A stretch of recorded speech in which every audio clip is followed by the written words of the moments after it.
Nomadic.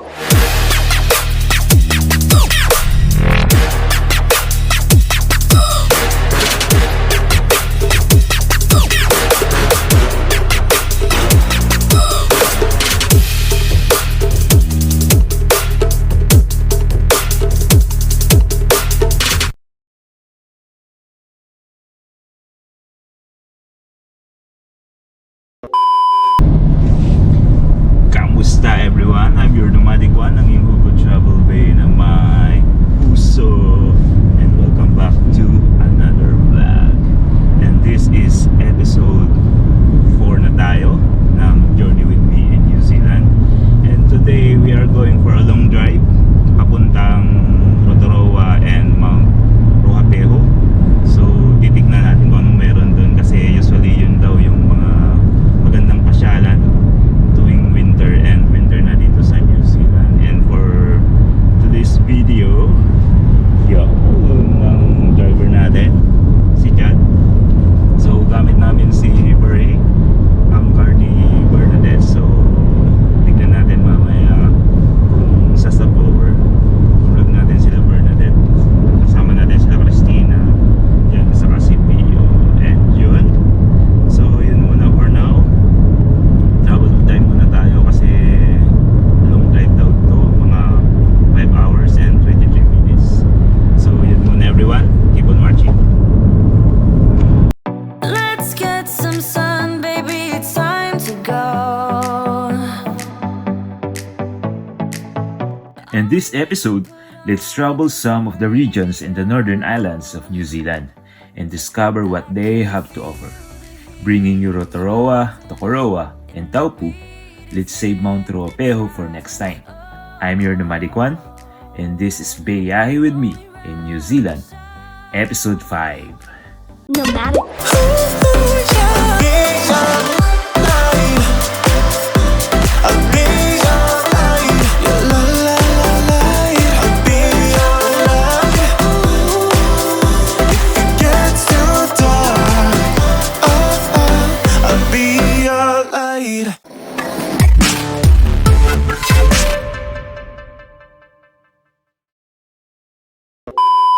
Yo, kamusta mga Juan? And we are about to reach our destinations. We are here already in Tokoroa for about 900 meters siguro.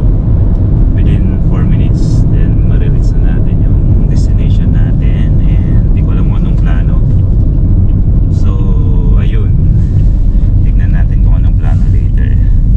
So, keep on watching everyone. Tokoroa is the 5th largest town in the Waikato region of the North Islands of New Zealand and largest settlement in the South Waikato district. Located 30 kilometers southwest of Rotorua, close to the foot of the Mamako Ranges, it is midway between Taupo and Hamilton on State Highway 1. Shout out kina Mac for letting us stay in their humble home. Maraming salamat sa inyo. Camera siya, oh. Pio, come. Ay, how's life, Dai? Sakit sa tumbong. Sa tumo. So, this is Verna. Doon sila sa isang car, pero car niya yung gamit namin. Yo, sandi na tayo sa may Rotorua, mga Juan. And magabi na, so bukas na daw yung mga gala. Punta daw tayo ng Rotorua siguro. And we try to go to Mount Ruapehu kung kaya. So, yun. Update na lang bukas, everyone. Yo! Kamusta everyone? And magandang umaga sa inyong lahat. So, andito na tayo sa may Tokoroa and it's 8:22 in the morning and papunta tayo ng Rotorua. So, about 50 minutes to 1 hour drive daw. So, tignan natin anong meron doon. Sabi nila, meron daw Redwoods, Skyline Luge, mga mostly adventures. So yon, enjoy natin. So update na lang mga Juan. Gagamitin natin si Berhy. Tawa si Bernadette. Okay guys, keep on watching. Let's get loud, come on, lose control. Got to live or we get too old. Come on, shine.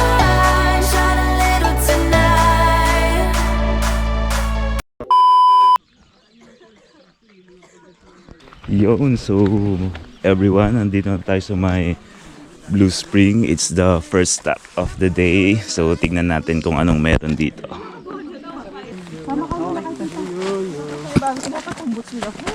Okay naman dahil. Ay, hindi ko tinanggal ba? Papaalis. Tatarutan nyo mamaya. Turo-turo tayo. So ito may vlog. Hi! Welcome! Familiar ba guys? So andito na kami sa New Zealand. Early Abadilla guys. The Rotorua Blue Springs in the North Island, South Waikato is as incredible as it sounds. A brilliantly blue freshwater wonderland, it is one of the purest water sources in the world. Mas malinis pa sa budhi mo. Joke. Kidding aside, you need some endurance para marating ang location ng Blue Spring. Pero worth it naman kasi so refreshing ang tanawin dito.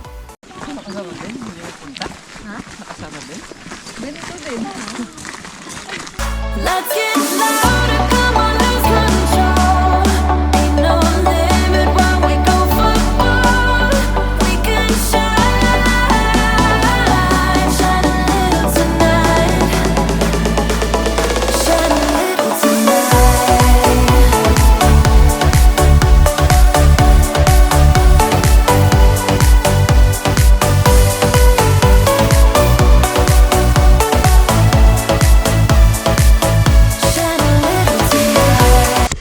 Yun, so sabi nila everyone, it's a 45 minutes walk mula doon sa entrance. So try nating puntahan yung Blue Spring na isa ding sikat na pasyalan dito sa may Waikato, New Zealand. Bernadette! So ayun mga Juan, a little trivia. Sabi nila itong Blue Spring daw is internationally acclaimed na clear water. So about 60% ng mineral water ng New Zealand ay nanggagaling dito. So ayun, ganyan lang siya. Pero hindi na kami pumunta doon sa may mismong point. And balik na at pupunta tayo ng Rotorua.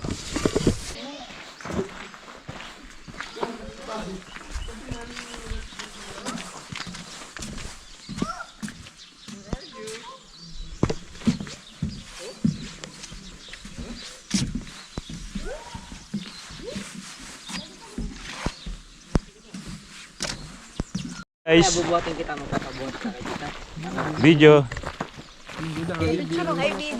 Hi video. Bakit sa go? Yo. Bato, pik. Talo, bato, pik. Ay, talo ako. For today's video, si Bernadette ang driver natin. Galing mag-drive.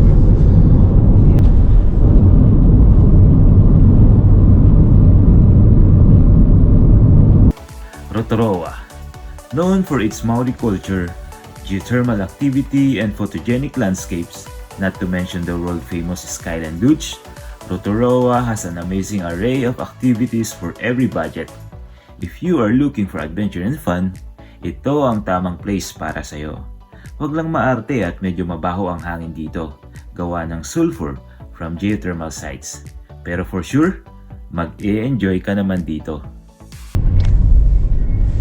Kamusta everyone? Time check, it's 11:36. Going to lunch time. So mag-lunch muna tayo. Andito na tayo sa may Rotorua. After this, tuloy natin yung gala. So let's go.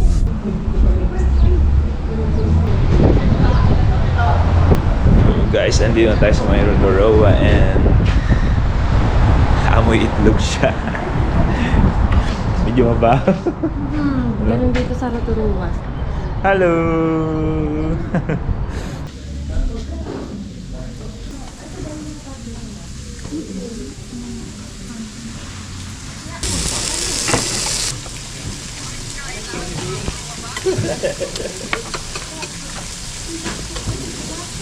Magluluge lang tayo, di ba? Pupunta ka ba kayo dyan sa may Yongka? If you happen to pass by Rotorua, mga Juan, i-recommend ko tong Yaki Korean barbecue restaurant siya. And then shout out pala kay Ate Irene. The best yung recommendation mo, Ate Ai. Let's hit the club, time to make a move, make a move. We got it late, ain't got nothing to prove, nothing to prove. Hi guys!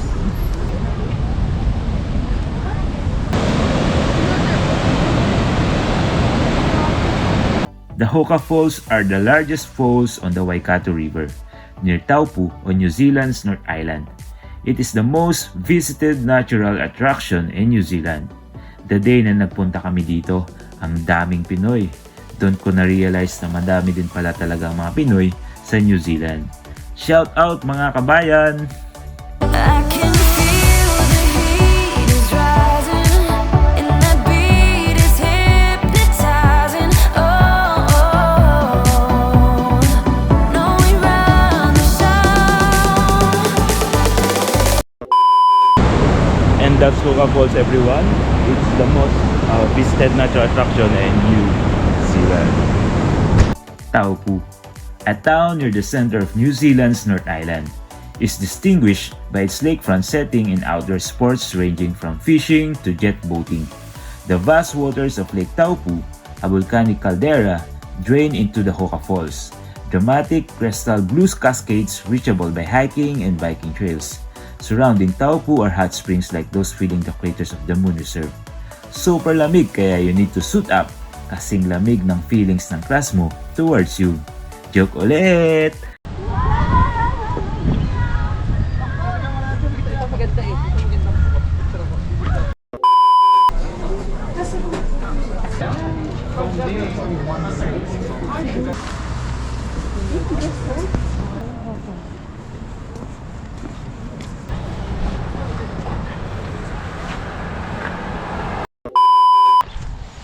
Yo! Good morning everyone, and it's our day 3 dito sa Tokoroa at palis na tayo mamayang hapon. Just a recap muna kasi gabi na kahapon hindi na ako nakakuha ng snippets or videos, pero after namin sa Hoka Falls nagpunta kami ng Redwoods, pero gabi na kaya wala kang makikita kundi yung mga ilaw-ilaw doon, so hindi na ako nakapag-vlog. And today it's already 9:13 in the morning and try natin pumunta ng Skyline Luge sa may gondola sa Rotorua kasi yesterday mahaba yung pila doon, so pupunta tayo doon ngayon. Sana hindi na masyadong mahaba yung pila. So yun guys, update na lang, and tatapusin ko na yung video ko later, so next vlog ulit. So yun, keep on watching. Let's get loud and come on, lose control. Get to live or we get too old. Come on, shine, shine a little tonight.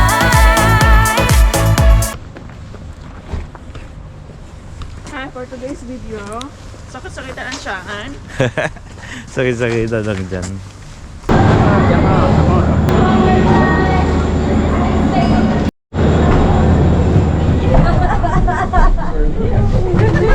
Ingat na, ingat. Grabe.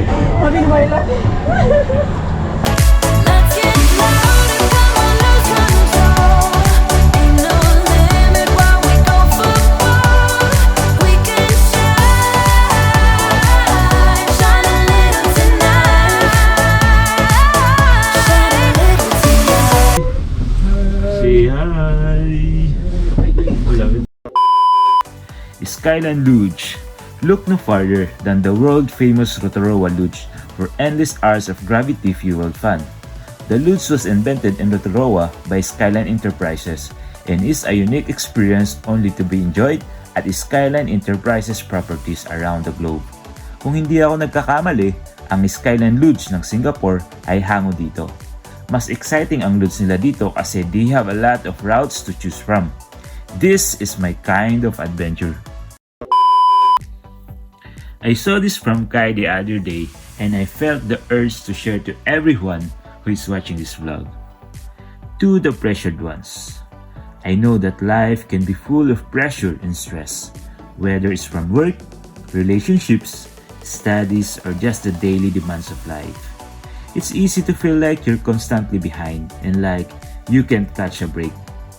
But I want to remind you that it's okay to take a step back and prioritize your own mental health and well-being. You are important. Your needs matter. Make sure to take time for yourself, whether that means going for a walk, traveling, practicing meditation, or taking a few deep breaths. Remember that you don't have to do everything alone. It's okay to ask for help or support from those around you, whether it's a friend, family member, and there are people who care about you and want to help you through the tough times. And finally, remember that you are capable of handling whatever life throws your way. You are strong and resilient. Even when it doesn't feel like it, keep pushing forward and don't give up on yourself. Maikli lang buhay, kaya sana piliin mo lagi ang maging masaya.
Yo! And that's our Rotorua and Tokoroa edition ng ating Journey with Me in New Zealand, mga Juan. So tatapusin ko na tong video na to and we are about to go home to Welly.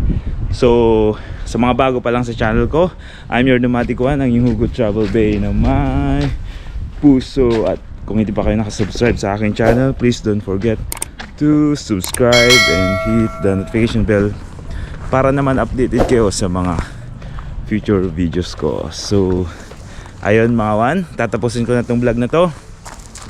And that's our episode 4 ng ating Journey with Me in New Zealand. So hanggang sa muli mga Juan, I'm your Nomadic Juan and see you on my next vlog.